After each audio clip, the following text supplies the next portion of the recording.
एक बेसिक सवाल जो हमारे मन में आता है वो ये कि पैसा इन्वेस्ट करना चाहिए या नहीं। और इसका जवाब भी बहुत ही सिंपल है।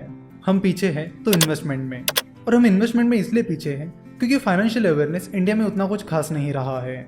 हमें इन्वेस्टमेंट के बारे में कहीं पर भी नहीं सिखाया जाता, ना स्कूल कॉलेजेस में ना घर पे।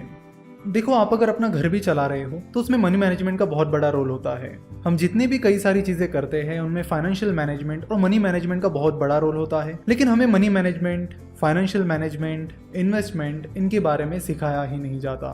तो इन्वेस्टमेंट को पूरी तरह समझने के लिए हमें एक साइकिल को समझना होगा। हम देखते हैं कि हम में से ज्यादातर लोग पैसा सेव तो करते हैं पर वो इन्वेस्ट नहीं करते, घर में ही रखते हैं। पैसा घर में रखने की वजह से वो पैसा इकोनॉमी में फ्लो नहीं होता, जिससे ना आपका पैसा बढ़ता है ना ही इकोनॉमी को आपके पैसे का कुछ फायदा होता है। तो अगर आपको अपने पैसों को बढ़ाना है तो आपको अपने पैसों को काम पर लगाना होगा।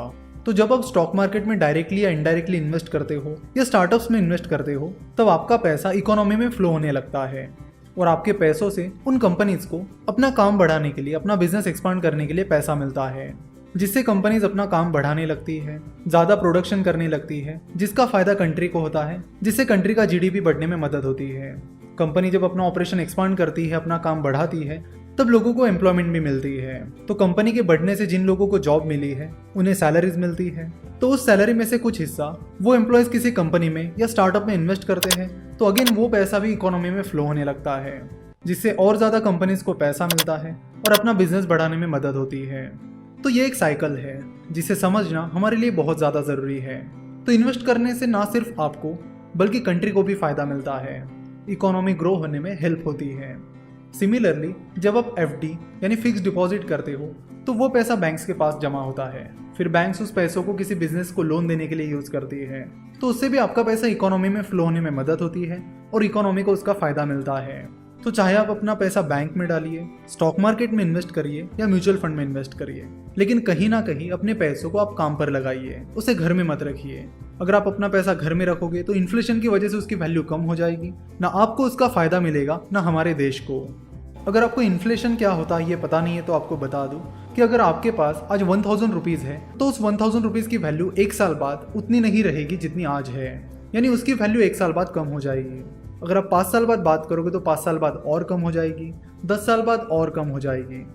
जैसे कि हम कई बार हमारे दादा दादी या नाना नानी को ये कहते सुनते हैं, हमारे ज़माने में तो ये चीज़ बस 10 रुपए की ही मिलती थी और अब देखो इसकी प्राइस कितनी बढ़ गई है।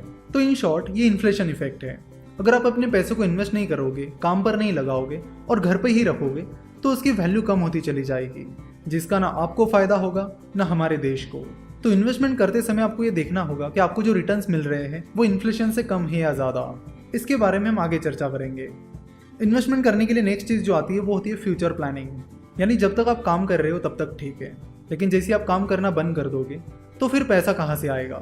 तो उसके लिए आपको फ्यूचर प्लानिंग और रिटायरमेंट प्लानिंग करनी पड़ेगी, ताकि जब आप काम करना बंद कर दोगे तब भी आपके पास पैसा बना रहे और पैसा आता रहे। साथ ही अमीर बनने के लिए, अपने डिज़ायर्स को पूरा करने के लिए भी आपको इन्वेस्टमेंट करना बहुत ज़रूरी है।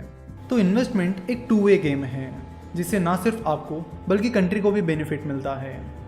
नेक्स्ट लेक्चर में हम कुछ इन्वेस्टमेंट स्ट्रीम्स के बारे में बात करेंगे, यानी वो कौन कौन से इन्वेस्टमेंट एवेन्यूज़ हैं जहां पर आप इन्वेस्ट कर सकते हो, कौन सा तरीका आपको सूटेबल हो सकता है और कौन सा नहीं। इन सब चीज़ों के बारे में हम नेक्स्ट लेक्चर में बात करेंगे। सीखते रहो, बेहतर बनते रहो और चलो साथ मिलकर और आगे बढ़ते हैं।